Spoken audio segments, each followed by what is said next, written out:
Hey, Bill. Hey, Bill. How are you, man? Uh, it's Friday. It is Friday. You do not seem excited. It's not a lack of enthusiasm. It's a lack of energy.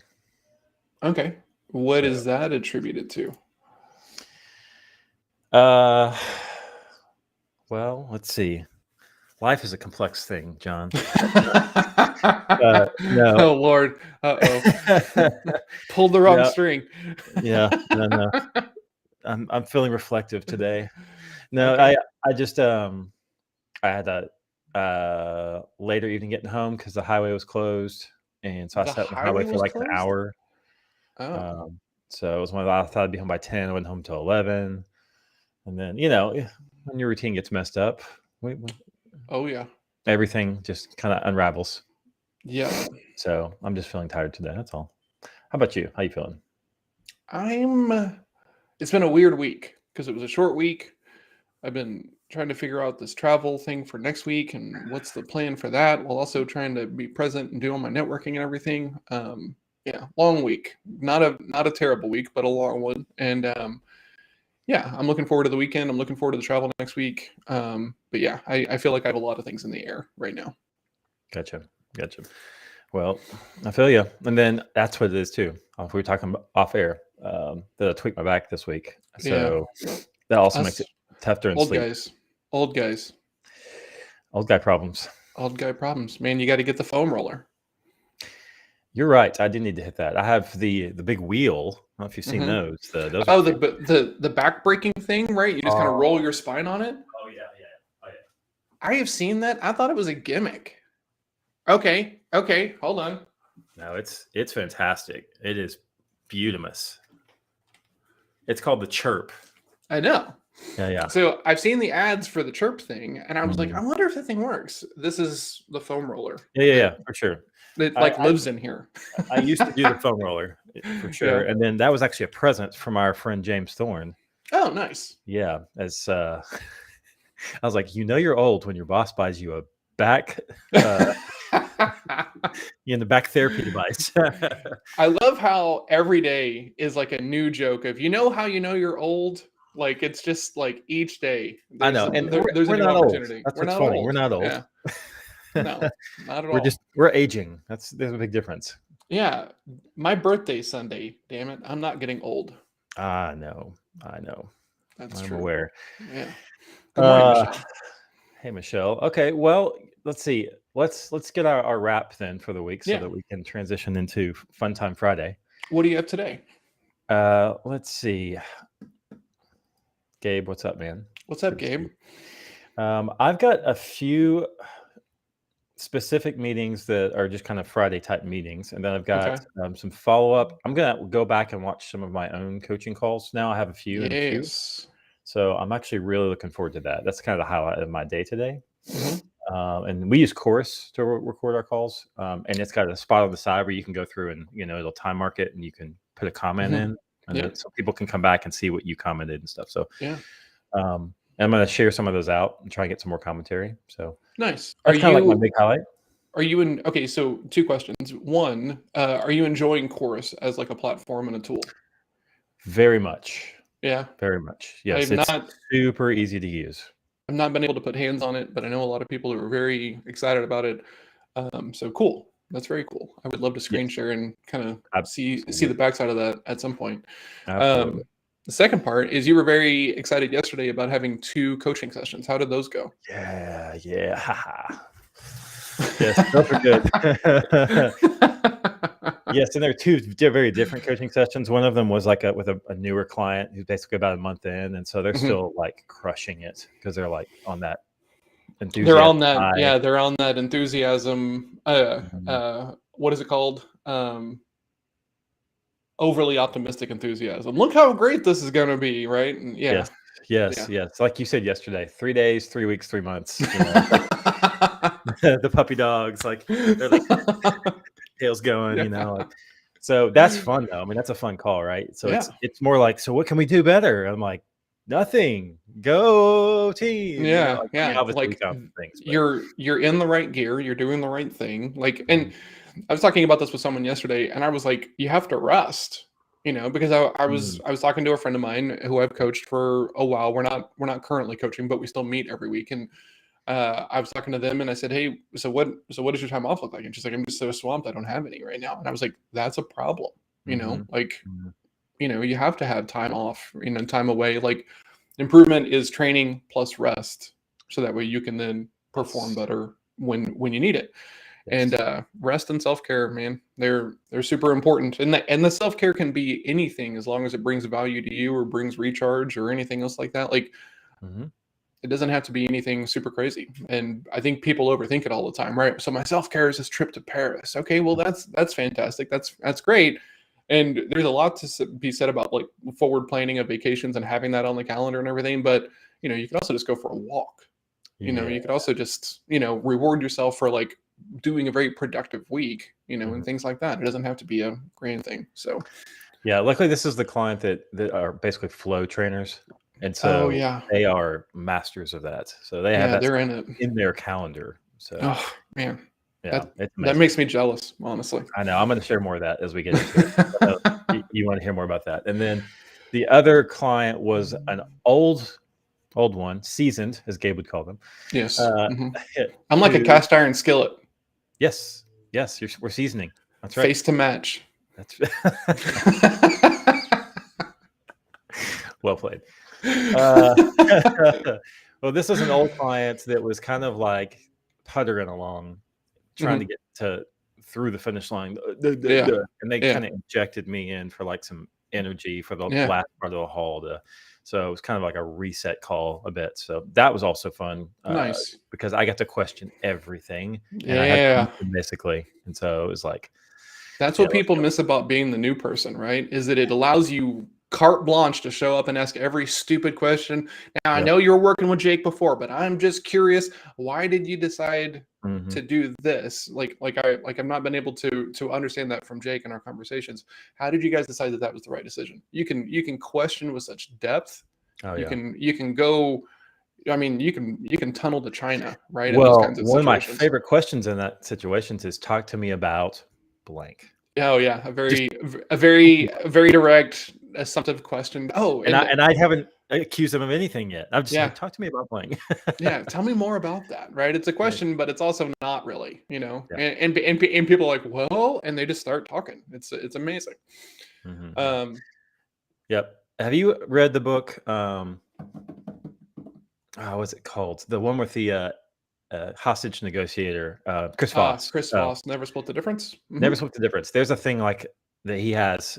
I just read the previews of it and stuff, but I've Yeah, seen that where it's a similar type thing where you basically it's a noose you lay out for people to go, what? Oh yeah. yeah, yeah, and then they hmm just kind of so It like a lot of sales books for me. How do I say this the right way without sounding like an idiot? Um, good luck. like it's important to know that I prefer to be coached, right? And like martial arts is a coached environment, and Mhm. then I worked with a sales coach for 8 years. Like, I was in that class every week. I was going to summits. I was going to like every additional little bitty thing that I could, right? So sometimes when I pick up a sales book, even like there's a book called Pitch Anything by Mhm. Oren, I think Kraft, I think is the guy's name. And I read that book and I was like, okay, cool. Like, this is the stuff I learned in the first year of working with Mhm. my coach, right? Mhm. And even great books like Psycho Cybernetics, which are very, very great books, highly lauded, talks about Ray Cliff, was stuff I'd already learned about, Yeah. So it's great for reinforcement, but like these aren't new ideas whenever I come across them and Oh yeah. stuff like Oh, yeah. that. So it's kind of like, hugely helpful. I love the books. I read all the books. And to the conversation in the Slack community yesterday, somebody was like, "Okay, how many of these books have you fully implemented?" Man, some of these books I read, I don't want to fully implement. There's strategies and techniques and tactics that I wouldn't feel comfortable using, don't want to use, or anything else like that. But there might be one nugget in Mhm. there, and if I can get Mhm. one nugget out of a sales book, a business book, a development book, that it's worth the read, right? 100%. I agree. I think that's the challenge as you get older too, and you've read a lot of books already, hmm is you still want to keep reading, but you're like, you know, it's not the Yeah, same thing that you do. So that's a great spot to bring on our guests. Let's start talking yeah, about uh reading with Mr. Ryan. yeah. Let's bring him on. And dun, da, da, da. There he is. Look at Whoa. him. That is a What's beard up, and a man? half, bro. You are killing the beard game. Mike Ryan Yeah, is no, my this is- is my beard guru. He's your he's what? my Your beard beard- He's my beard guru. When my beard grows up, I hope it looks somewhat Looks like similar to Mike's beard. And Mhm. Mike's beard right now is fairly trimmed up. Normally it's, I mean, it can you get can wild. get it going. Yeah, this is Love how it. I calm myself instead of taking a walk. Yes, that's how Feel you know when you better. have a real beard is when you come with your hands. You just Mhm. Yeah, exactly. Yeah, and What's up, when Michael? you get little pieces of hair in your food, that's Yeah. a serious beard. Serious beard. Serious beard. Mhm. Now, I do think for the benefit of the show, John should shave his beard, and so then it's like opposite hair between the two. Oh of you. yeah, because Mhm. yeah, we did that the first time around. Yeah, we started there. I Yeah. had hair on my head. Jake did not. He had a beard. Yeah. I did not. We were opposite. You had to be part of the OG crew to see that. I watched it, but Just Time yeah, to- Are just you like that. are I you forgot cracking a these. tall boy, dude? I was. 7:45 That's in the the other way I morning. start my day. It's 5 o'clock somewhere. It's Friday, right? Hey, that you're not wrong. That's right. So Mike is a dear friend of mine. He's also a client. He gets to work with his partner, which is a very cool intersection because I get to work with my partner. He's also a parent who does a lot with his kids, right? As far as like being present, doing drop-offs, taking trips and stuff like that. And does a lot of the things that Jake and I find important as being entrepreneurs as far as like carving out other time. So we wanted to talk about that. Also talk about what Mike does. And welcome to the show, man. I'm so stoked you're Hey, here. thanks. Yeah. So let's So, jump into the reading start first because I want to know how much reading do you do? Hey, I'm going to count audiobooks as reading. Sure. You should. Yes. So, quite a lot. Not as much as I used to, because I would do more driving to different clients and projects. And so, whenever I drive for an extended period of time, I'm doing books most of the time, and then podcasts, a few of those, mixed in. But Yeah. but I can only handle like small chuggets, nuggets, and chunks, or chuggets. Of kind of business or self-help type, those advancement things. I mean, I can only take I can't listen to like 3 hours straight of those. Yeah. I just start zoning out after a while. So I try to just limit those because it's really frustrating, especially on like business books and things like that, betterment books, and you get like it changes chapters and you think, wait, what was the last chapter about? Like I totally zone out after a while. So I try not to. I do it in chunks, and that way I remember it a little bit better. So what's the best audiobook you've consumed this year? Oh, it's a good question. I told you about it. I probably have to look it up, but it was maybe comedy seriously or something. Ooh. Seriously comedy. So it's Going on the hunt. Yeah. you should. So it's two Get it. professors from Stanford who kind of dove into like how to use comedy as a superpower, especially in the business sense. So bringing levity to the conversation and Mhm. using little humor techniques to kind of just change the dynamic of when you're talking to people. And they even have like an assessment of like different types of comics or I guess comedy genres that people kind of usually fall into. Mhm. But it talks about like when to use self-humor, when to, tease other people. I thought it was great just because it was one of those things where you were listening to a book and is that it? No, that's not the. Okay. Is that not it? It's by two women. That is. Man. Taking Stanford comedy seriously. professors. Damn Seriously. it. Dak nabbit. I'm going to have to find it for you. Okay. Well, on a cursory glance. Oh, here we go. Humor seriously. Why is humor a secret weapon in business and life? That one. All right. All That was right. really good. Nice. It's it's one of those things where I I was I reading think and I've heard of thinking, this book. I told you about it after I read it. That's okay. That's where I've heard about this. I was like, this looks vaguely familiar. I'm gonna audible it right now. I have too many credits. They're about to take them away. You should. It was like it was things that where you listen to business books and you're like, oh, I already do that, but I didn't have a name Mm-hmm. for what I was doing. Because I do a lot of with the work we do a lot of interviewing, or I do with people, but it's a different type of interviewing since it's on video and I'm not seen. It's not like a news report thing, but it's to make it compelling, you have to get people to be authentic and in front of the camera. And so I was already using some of this stuff to kind of like bring levity so people were not as intimidated and things on camera. So, but I thought it was really good. That's awesome. Or- Very cool. I just worth looking downloaded at. it, so I might be listening to that while I'm traveling next week. We'll report back with Yeah, details. I like it. TBD. So, Mike is an introvert. His wife is a larger introvert than he is, and they run video. How do you call it, Mike? Video production, video marketing, video. Yes. I usually use I've started using design and marketing. Okay. Just because I think that gives it. I mean, we do. There's a lot. It's all communication in some way. It's connecting people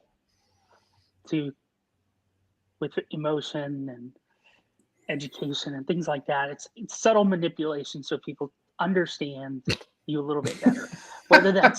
Whether that's companies talking internally for recruiting or something like that, or fundraising, it's all kind of similar of sorts. But I think when I'm talking to people who are not in the industry, I usually say marketing because that's a little bit more like, okay, I understand that.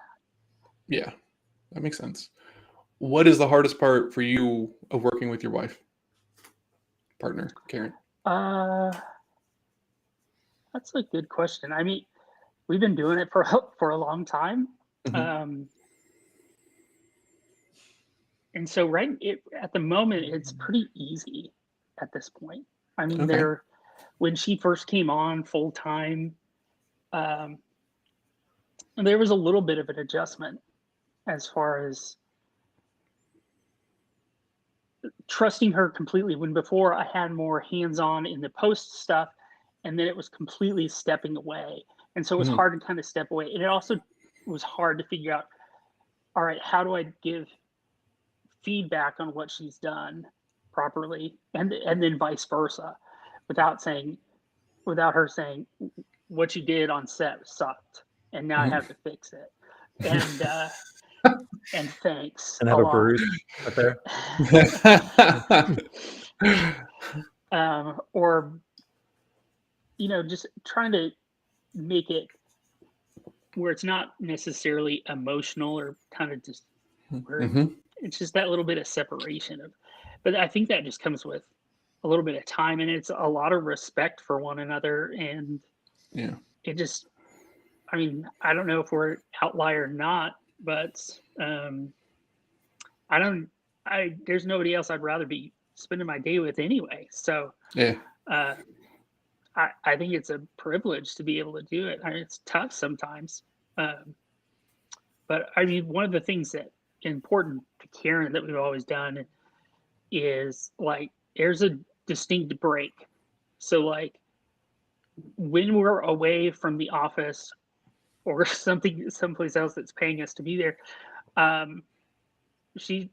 work stops for her. Like it's like, okay, we're not there anymore. It's family focused or something like that. Which is hard for me. When you own your own business, it's always kind of going in the back of your mind. And every now and then I'll pop up and say, hey, I got this great idea. What if we do this, this, and this? And remember that client? Remember that project? What if we did this? And she's like, okay, great. I'm not listening to this right now. In a nice way. So, okay, you said that you guys have worked together for a long time. How long have you guys been working on 4/3 together? So 4/3 is 14 years old this month. 14. So Um, your kids are how old? They are about to be, man, I should know this, 12 Sorry to put you on the and spot, 9. buddy. I 12 and know 9. it's early in the morning and I've already started drinking. So, you know, Okay. Two So more beers before we ask any more Yeah. date questions. All right. okay, I Mhm. have so many questions. One, I heard you pop the tall boy a second ago, but you're drinking coffee out of a coffee cup. What is in said can? Okay, so the can for visual purposes got poured Yes. into my honey badger Yes. mug. Okay. So Because Honey Badger it doesn't is care. ginger peach bubbly water. Oh, interesting. Okay. Fancy. Those Very video people fancy. know how to roll. Yeah, Yeah. like sales guys are just like trying to earn their coffee for the day, and he's drinking ginger peach water over there. That's right. Okay, so you started the business before your kids come along, which I find very interesting. Melissa and I started working together way after we had Alice. So what was that like? Because like you guys before kids, right? You can work whenever you want. I don't know what it was like for you guys, but then kids come along and they bring their own kind of chaos that kind of calms some of the storms and everything else like that. How was that for you guys? Was it difficult? Was it a lot? Was it just like, well, this is just what we're gonna do? It's a little bit of both. I mean, there was huge upsides to it. So when they were babies, and they were tiny, we just bring them with us to work. I mean, we had Mhm. the bouncy seat and the extra saucer and stuff like that. So for quite a while, I mean, they were with us, which was amazing. Mm-hmm. That we didn't have to, find permanent daycare to keep working. And it was awesome. I loved that and having that freedom. But then once they do start getting older and they take you, just sitting around watching your parents isn't entertaining enough for you. And Mm-hmm. I can't take watching any baby videos anymore. Um, like, Baby Shark. yeah, yeah, little Einsteins and stuff like Yeah. that. It was like, I Yeah. just can't, okay, I can't, my sanity cannot handle this anymore. So that was difficult when we started putting them in kind of pre days, what is it? Preschool, early Preschool and start, yeah. daycare. Yeah, that kind of stuff. And we did we tried different things out to see how it worked. So we did like a 3-day thing or a 2-day thing. And Mm-hmm. do we do all 5 days? And that was rough because we had already spent so much time with them and had them with us when we were working. And then now they're gone. Mm-hmm. And so it was a readjustment. And then, Karen's like, man, I really wish I'd rather be, home with my 3-year-old than I would sitting here sometimes. But, Yeah. and it's to keep that balance with family and work is hard because it's a lot of driving. It's a lot of like dropping them off here, going there and doing Mm-hmm. this. And we've got some family that's helped us out along the way. But,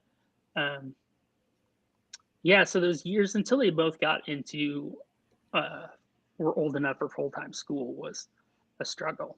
So, Interesting. but we made it through, and I really only remember the good parts more than the bad parts. But I know I drove around a lot. Funny how memories like that, isn't it? Like with your kids, like you just mostly remember the good stuff because we did the same thing. We kept our kids at the house just as long as we could, and they went everywhere with us, like on jobs, everything, same thing. And that was serious. That's same.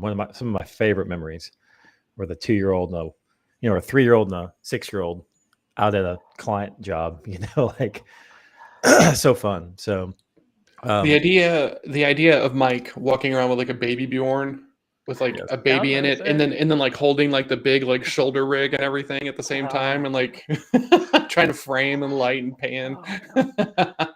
Yes, I've got some awesome pictures when they're small, like pushing carts, and I took them with me to like a camera rental house, like a large one, studio place, and they're like pushing this giant professional dolly that weighs 800 pounds and stuff. So I mean, it was a lot of fun doing that kind of stuff, but when you're on, we get a lot of deadlines and stuff too with our projects. Usually there's some sort of like hard need, like this all needs to be done by this time. So, I mean, that when that kind of it collided um, with our kids, I mean, that stuff was rough because we had to do a lot of swapping. There was a lot of like, I start my day super early and I'm done in the afternoon or something, and then you go in type thing. And then we had employees that allowed us freedom to do some stuff, so we could be like, hey, you do this, this, and this, and, don't burn the place down. We'll be back later. Your kids or your employees? Both.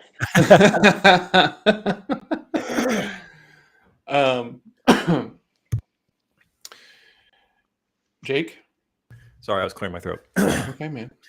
Get in there with Does some your questions. microphone only change colors when you touch it or when it hears audio? No, it's a rotating LED, and then it has a Oh, muted. That's mute it when I touch okay. it. So Gotcha. It's yeah, I'm a big it's deal. cool. I know.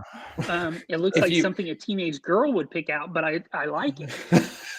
Well, you see now. Mike you know. has some opinions on video and audio equipment in case Yeah. anyone was unsure. Except for I've got my camera set up, my big lens, and all this kind of stuff, and it doesn't work with Restream. So Yeah. Yes, Yeah. yes. People who over prepare are typically compensating, I think. So, I mean, totally possible. I guess. He goes. He messaged me yesterday, and he goes. He goes. Okay, what does the show run on? And I was like, oh, so I'd tell him Restream, and he goes. Okay, I got my good camera set up, and I was like, and like in my head, and like way back here in the back of my head, I was like, I hope it works. We'll see. I think that's going to go for you, but Godspeed. Right. That's right.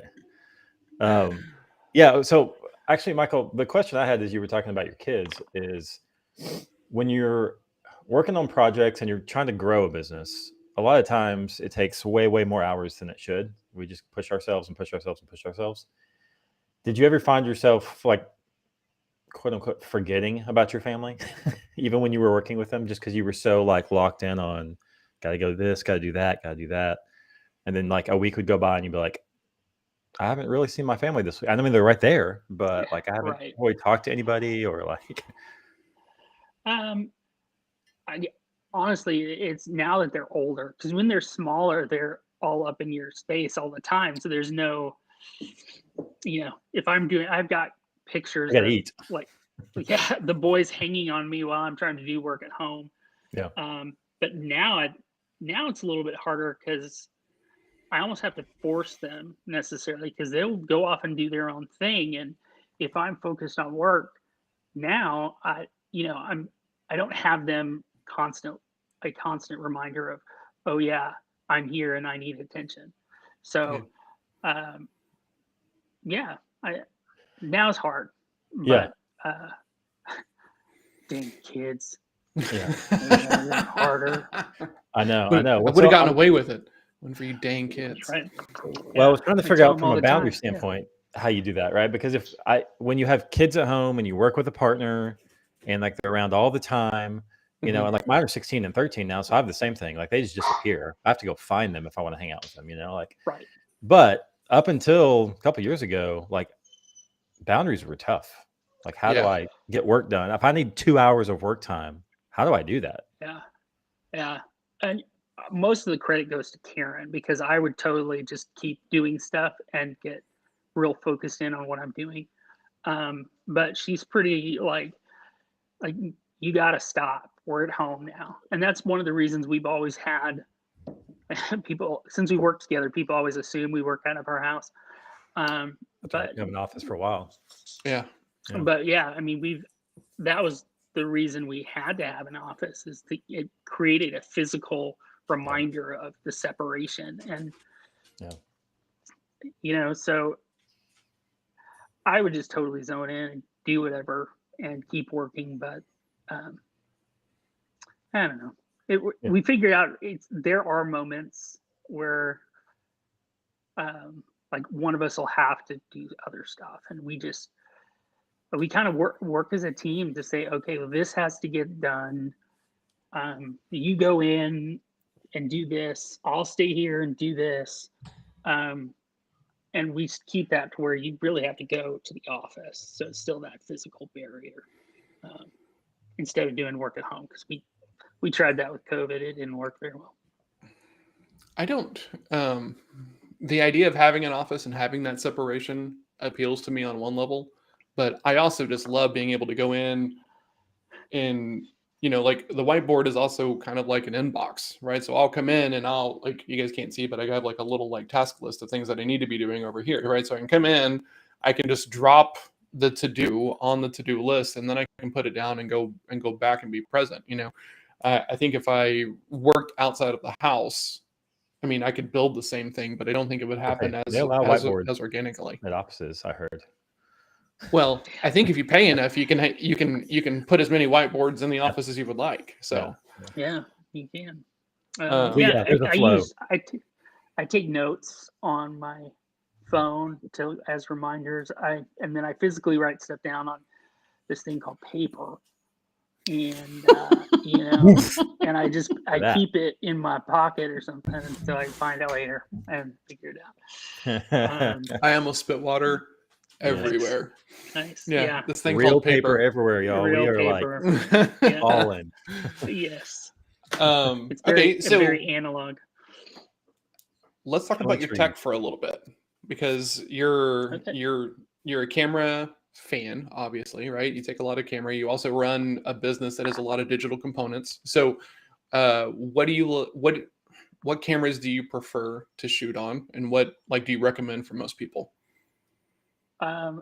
Well, usually I talk to them about, okay, well, what are you going to use the camera for? Because there's the features and benefits. There's just so many to choose from now. So, the only camera that the company owns is kind of a DSLR. I guess I have two, but it's a hybrid. It's mainly a still camera and a video camera. You can do 6K, super awesome stuff with it, but I can also take really great pictures, and I chose that. Half of my choice of going that direction is so I could use it to take pictures of events and stuff with my kids, more so on the side. So I wanted something that had that professional ability, but still gave me the versatility to use it in my own personal life. So interesting. That's but if you're just like doing webcam stuff, it's totally different. If you're just doing video or just doing stills, your level of comfort with cameras. But I'm a big fan of the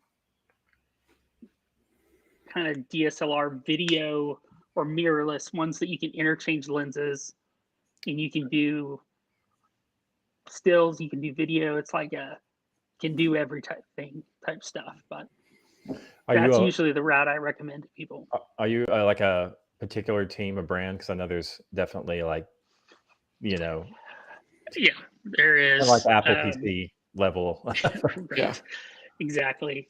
I'm not totally brand loyal. So I've got Canon and I've got Panasonic, and so I still use Canon glass, even though now I'm shoot more with the Panasonic type stuff, because it has more robust video features along with the still stuff than I need. A lot of times they're like smartphones, right? Where they like just every year you can buy a new camera because they put a new feature on, that sort of thing. Yeah, so it's ridiculous. How long do you normally keep a camera then? Until there's a new one. Shorter and shorter. Yeah, I was gonna say. Used to be 5 years. It's about 3 to 4 years before that you can hang on. And but we rent stuff too. So there's things that are, $30,000 to $100,000 that I'm not going to invest in to keep sitting around, that I'm only going to use 5 times a year. So that's kind of how we supplement on our end. I know that's not really Yeah. fair for everybody, but yeah, that's how we kind of keep up with new trends and stuff. So when we buy something, it's got to be as versatile That as makes sense. possible. It's kind of that's what I look for. People Yeah. disagree. That's I okay. remember the first time I was talking with Mike and he was talking about going to the place to go rent equipment for like a Mhm. bigger shoot. And I was like, you can just go to a place and rent like this equipment. And he was just like, yeah. And I was just thinking about that, like that scene in The Matrix when he's like, we need guns, lots of guns. Yeah. And it just goes shoop, right. And just kind of like drops in around him and everything. That was the only thing I could think of whenever Mike was like, yeah, so we're gonna go over here and rent the big cameras for this project. I'm like, rent the big cameras? I was very confused. Right. Yeah. It's a different world with video stuff because I mean, lenses can be $30,000 by themselves when you get That's insane. cinema type ones. So so you need more than one lens usually, so it can add up quick, but you can get great stuff that's not that expensive still, and that's usually what we buy and keep in-house. So what are your thoughts on the idea that most people don't need a camera because the phone cameras are so solid these days? Do you think that's true? Do you think that's setting people up for failure? Again, I think it really kind of depends on what you're trying to capture. Phones are getting better and better. If you're cutting other cameras and other footage together, you'll start to see the difference. Okay. So like, I'm sure for my preview, you can see how noisy my video is not nearly as crisp as your video. So you're gonna see kind of like artifacting like that when you get into it, and it might look good on your phone screen, but it's totally different once you start looking at it in a larger format. So if it's something that's always going to live on the phone universe of like, okay, we're just going to drop it into a reel or something like that, you can make it work. And there's some great apps to control it better. But it's not the same. You can do more. Like you can make good video look bad, but you can't make bad video look good. So that's interesting. Okay. Yeah, that's a good point. So the other uniquely difficult thing about video and the thing that Mike does, right, is, videos take up space, right? And space is, especially digital space and, disk drive space and everything. And have you guys found anything super interesting or cool about how you guys build your storage spaces, how you collaborate with people remotely? Have you found anything super cool or interesting in that? Well, there's a lot of cool interactivity that you can do with clients through. We use Vimeo, but there's other stuff where you can I can send the video. We can do a rough cut, and we just send it to them, and they can watch it, and they can click anywhere on the screen and write a note. So, and then I actually get an email that they've done it, and then they shoot it back, and then so we can know exactly what they're looking at. When we started the company, every time we did a screening, like when they first see it, and we do it in person. I mean, we'd bring it in, watch it on a TV or on a computer screen, but I mean, that's kind of gone away now, which, there's some good and bad to it, but yeah, that's really cool. And Vimeo keeps adding stuff in. And then there's some real cool new tech that you can upload the video, AI will transcribe it, and you can you can select what you want in the text file and shoot that back through the same system, and it will automatically make those edit cuts for you. That's insane. And so That's there's AI people right there.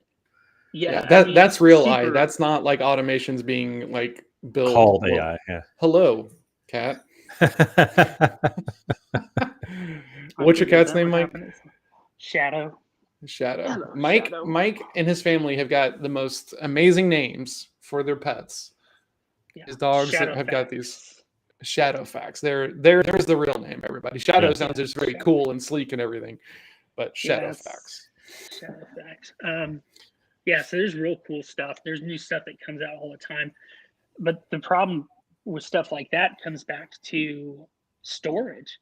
Yeah. So like we just did a project that the footage was 1.6 terabytes of footage. Well, the storage, digital storage space and upload time to do something like that makes it way too expensive and impractical to use. Yeah. So, but if you have small stuff, man, that's pretty cool that you can do some stuff like that. Yeah. And then there's I took a picture of it. Let's see. I'll show you. I'll find it. So there's a new AI thing that you can get. I don't think I have it. Anyway, it's I get it in my Facebook feed and stuff, but they have like actors, right? So they got like 4 or 5 actors. You type in what you want them to say, and the AI makes them say whatever you want. So you pick the person you want to see, you type in what you want them to say, and it makes a video of that person saying that. And it looks it's not 100% there. You can kind of tell. Right. But things like that are coming out. So it's like all the a time. version of a deep fake almost. Yeah, exactly. Yeah. So That's pick interesting. your deep fake, type your words in, and it'll shoot it right back to you. And then you can Michael do Ryan says, "Watch Morning Bill." Yeah, exactly. Wow. You don't even need to pay insane, for man. Cameo anymore. I know. Yeah, exactly. Just type in whatever. You're going to kill Snoop Kevin Dogg, from say the this for Office. me. It's like he makes half his money on that. So I'd like to go back for a second, right? Because Jake and I both talk about kind of building our days very intentionally around knowing how like our energy levels prefer to run and everything. And you have talked about that when you guys are home, it's non-work time and stuff like that, which is super important.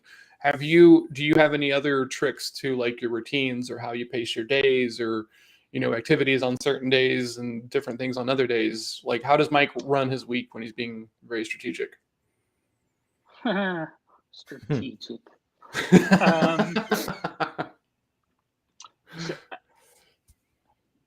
I'm more of a chaos person.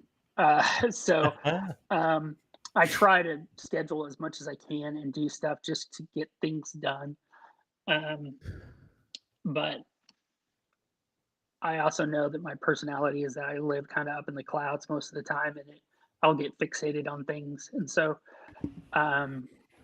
it's more controlling that urges and getting this stuff done. I really have to have kind of like your to-do list, because I'll find something shiny and run off and do that. And then if I don't have it written down, I'll be like, I don't remember what I was doing. So I use a lot of lists and things like that just to kind of keep myself on task and kind of make some goals for the day. Like, I got to get this done. Mhm. Because then I'll find stuff like these deep fake things, and I'll be like, hey, how does that work? Let me look into that. And it's Wednesday. It's like, oh, I was supposed to send this really important email to somebody, and I totally forgot. So it's mainly controlling my flightiness, which I don't know if that's the right word, but yeah, I work well in chaos. That's my superpower of sorts, is like chaos, things on set. There's multiple things going around. It just makes the world makes more sense to me. Yeah, would love to talk more about that, because I have known people who absolutely thrive in chaos. Like that's what they do. There's a hurricane, and they step out in it, and then they direct everybody in the hurricane to a certain spot, and then at the end you get this like product, and you're like, whoa, like that was incredible. How did you do that? And like, it's a thing. And it's like I can't even tell you how they do it. It's like this sixth sense of, is that how it feels to you?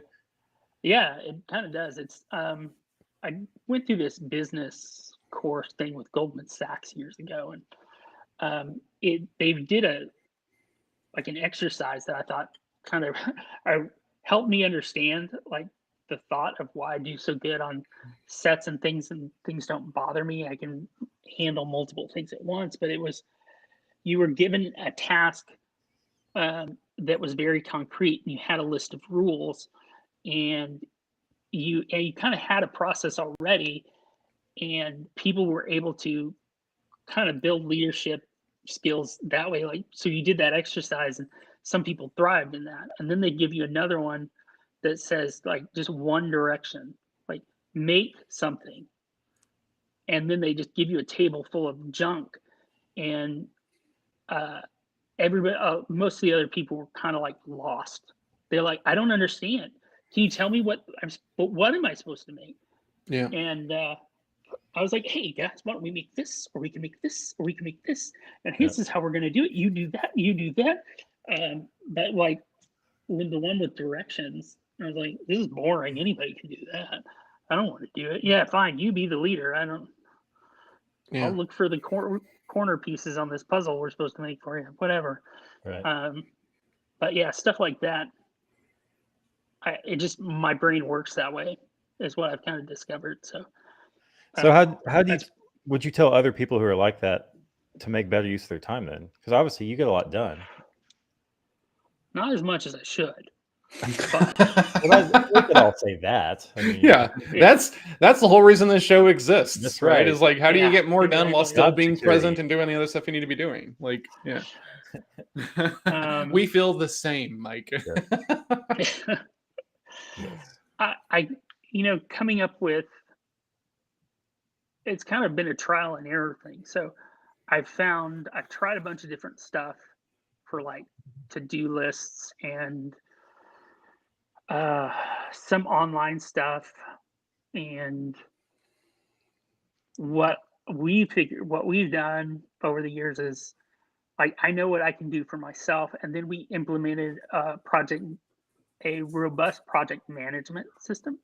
Yeah. And so we track hours on projects and things like that. And so that kind of keeps me like, okay, if I want to build for this, now I have to be conscious of it. Yep. So it's building those things that force me to do what I need to do to get done. I mean, that's kind of what, and then I've always gone back to paper. I keep trying digital stuff, and then it doesn't work I need that physical writing down stuff, and then the satisfaction of scratching it out. Yeah. When I get it done. For real. So yeah, I was gonna say, I've known Mike a long time, right? Since like we met back in the day when I was still doing web, right? So very, very long time ago. And like we just became kind of networking buddies and things like that. And then we caught up once, and you were talking about the Goldman Sachs thing. And man, you were different. You were different. like coming out of that cohort and everything. And then all of a sudden you're talking about bringing in like Mike almost has an ERP system inside of his business for invoicing and, estimates and tracking time and project management and stuff like that. And it's been like a significant investment as far as like time, as far as like building it out and customizing it and stuff. But I attribute all that growth and kind of focus to that Goldman Sachs cohort for you. Like, how important was that as far as your path and development? It was, there's some great stuff, nuggets that I took out of it. Mm-hmm. And it was a lot of realization. So like that thing I was telling you before, where it had directions and one was chaos. So people have preferences. And so what I it's just more of realizing like, okay, how does this affect other people as well? So I realized that I like it when people don't give me direction, a lot of lists, but then like I was driving employees nuts because that's the way I wanted. I was like, hey, I got this crazy idea. go with it. And then Yeah. they were like, what? But what do I do? I was like, you don't have to know, just do it. Yeah. Yeah. And so there was a lot of like nuggets that I took out that kind of showed me like I could internally like view and be critical of myself and understand what I was doing better. As far as the growing my business side, and because you have to lead with a business plan, there's some drawbacks on that. It didn't, you know, there's different things, and I think it was in your Slack thing. I saw that somebody was talking about a sales thing, and they went into an interview, and they're like, "Sell me this pin," Yep. Mhm. type junk. Well, that was one of the things they taught us there, Yeah. and I was like, What? even How to then, sell I a was like, pen, or like use that in that your was the interviewing? exercise. Yeah, like using it for finding employees and stuff, and like Oh, what you gross. should and should not do. And so, I totally crushed selling the pen, but yeah, I think it was. I kind of agreed with kind of what you guys had said, that that's really not the best way to judge a person, and you're putting him on the spot. And Yeah. so there's not all the chuggets were helpful, but some of them really were. Well, I mean, I find it's not the chuggets all the time. It's actually more often for me. It's like you said, the realizations. Like the information's Mhm. good. You might learn something new, and that's always fun. But like the best part of events and even books at this point are like, oh, that's why. Yeah. Okay, and okay. Like, yeah. Yeah, and it spiders out. You're like, Yeah, it's the oh, community. Like for me, it's always about the community of those things, right? Mhm. Like Mhm. I get excited when someone has read the same book, because I'm like, what did you take away? Mhm. Right? Because like I already know what I Yeah. took away, right? Mhm. And the thing that I love about the Slack community is everyone deals with the same recurring issues, no matter what the vertical, no matter what it is you're selling, no matter what it is you're doing. And so it's easier to see the blind spots in someone else's lanes than it ever is to see in your own lanes, right? And every business owner who's tried to be their own marketer understands this, right? But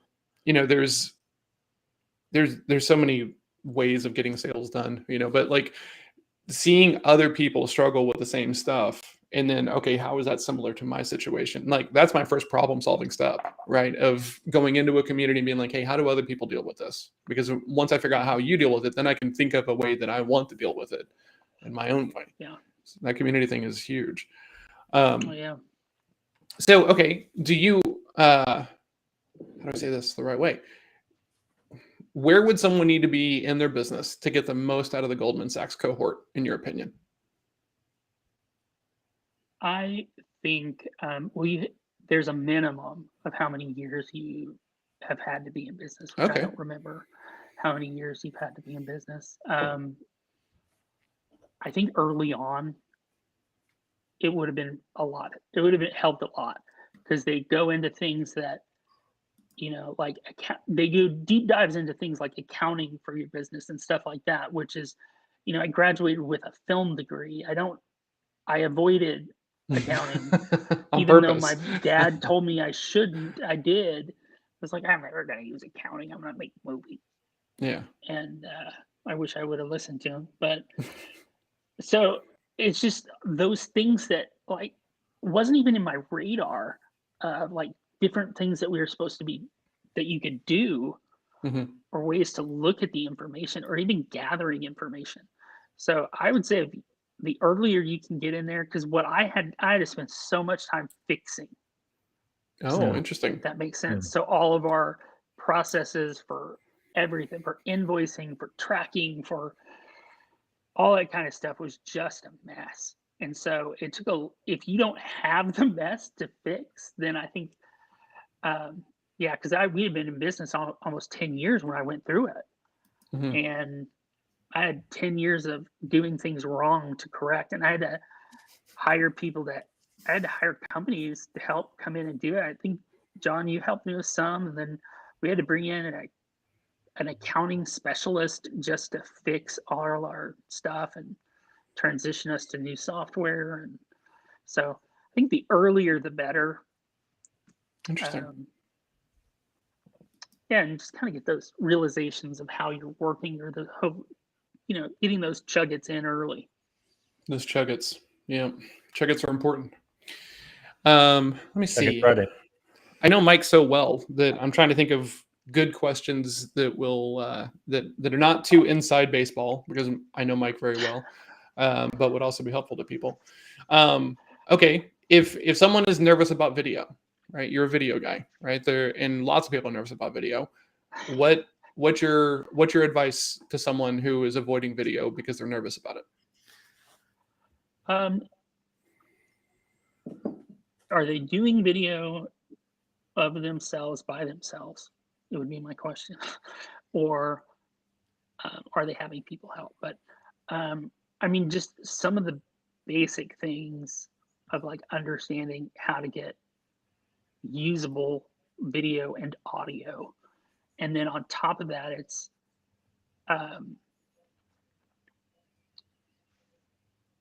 kind of, you have to take yourself can't take yourself too seriously. If you're stiff and robotic, people aren't going to relate to you. But Yes. so just constantly. it's going to take some time of watching yourself, and if you're shooting yourself, and being totally okay if you screw up. I mean, that's the beauty of video, unless you're doing something silly like this and it's live. Is He's like, who would do live video, guys? Yeah, Just I don't produce know. it. Make sure it looks Yeah. amazing.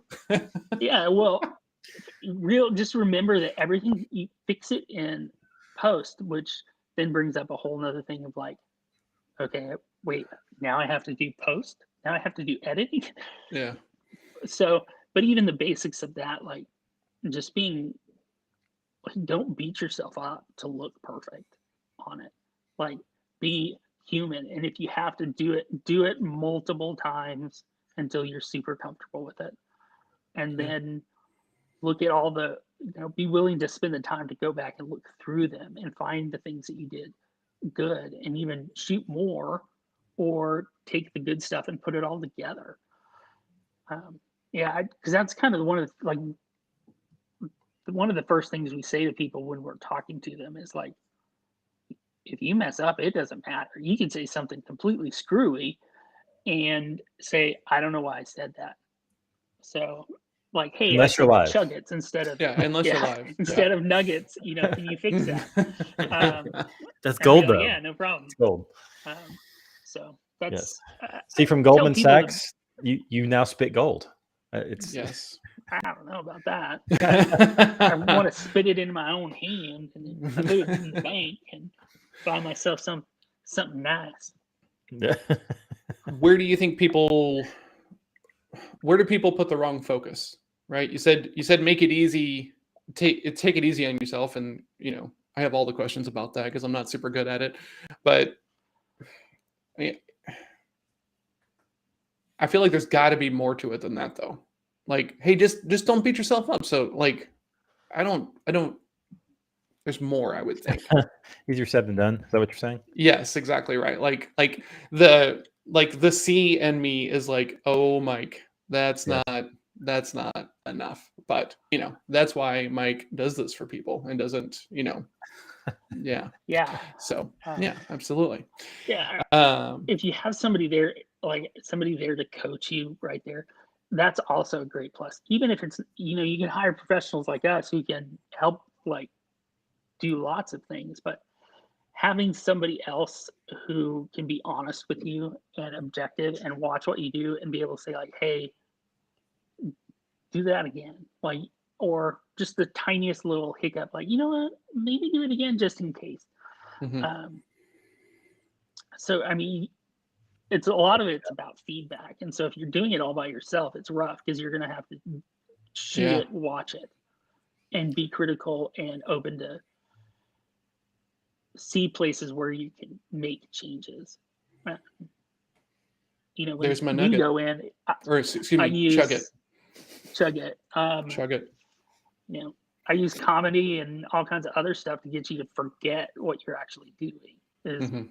So when you're on camera, it's like, oh wait, that was on camera. You were rolling for that? What was that? And those are always the best moment is if you can forget yourself in it and remove your own insecurities and judgment. But be critical of yourself. And so it takes practice. You got to shoot yourself, watch yourself. I think you also need the right partner, right? Because like to me, this kind of sounds Yeah, remarkably definitely. similar to like having an accountability partner who is there because Yeah. they want to see you succeed and not because they want to like chop your knees out and needle you incessantly and stuff like that. So I think that's the chugget I'm taking away. This is gonna stick, guys. We're gonna have It shirts is. like It's next week. It's gonna be It's great, crazy. isn't it? And so like having that person that you can just share it with and this is super important, be open to their feedback. Right. Because like we did a version of this with the book where like I asked some people who I looked up to read the book and give me feedback. And one person gave me 3 pages of feedback. And I had that moment of being like, man, my book sucks. And then I was also like, I asked for this. I asked for their help to make this as best as possible. And I can be an egomaniacal idiot, or I can look at the feedback they were like kind enough to give me, you know? So I that's to me the lesson here, right? Go find people whose feedback you can listen to and, you know, use them in that thing, because self-editing is hard, at least in my experience, which is why I do not try to do it at all. Ooh. Yeah. Anyway, we need to wrap up. Don't try to be perfect on your first try. Yeah. That's why actors exist. I mean, they're people that spend a lot of time that actually have some sort of skill to make that happen. And even that's rare that you get it gold in the first try. Yeah. That was the proud of it. You hear them talking interviews about, I actually nailed that scene on the first try. Oh yeah. I'm one take Timmy. Not normal. Kind of thing. Not normal. Yeah. That was the only thing, because Dan, who helped us with the book cover and everything, because I was nervous about doing the audiobook, and he goes, man, don't be too hard on yourself. And I'm like, that's not helpful. Like, holy like everything is about being hard on myself. Right. So like that isn't, and he was just like, make sure that it's editable. And that was all I needed.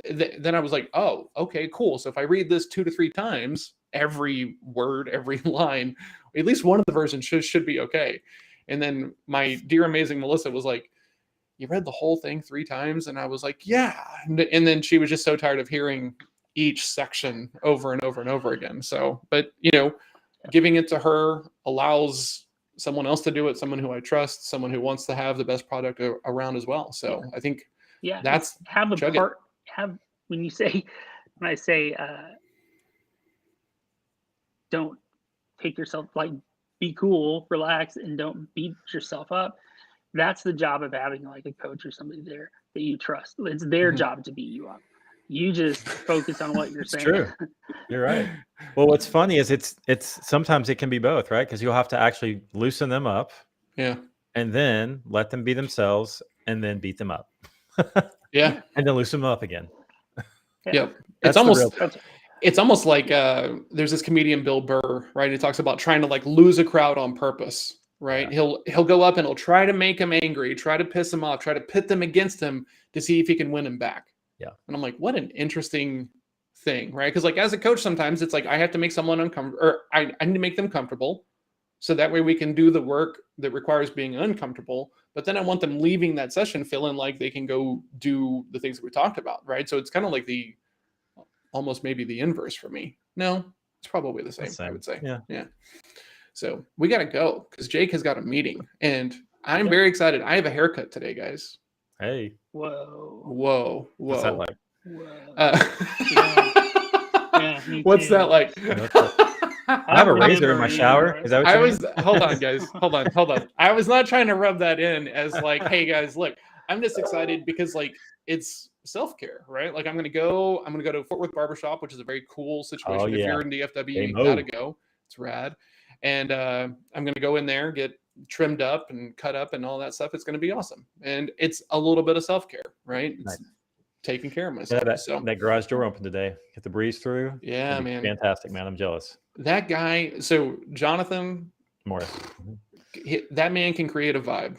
Like, dude, you walk into that building, it's phenomenal, right? Yep. And like, there's so many people who talk about branding and talk about experiences and stuff like this, and then this guy puts this thing out there, and you don't expect, or at least I don't expect that from like a barbershop. It's so good. So good. Oh, we should have him on the show. That would be rather interesting. Absolutely. He's got a hotel now. I'm He I'm gonna does. take him- Yeah.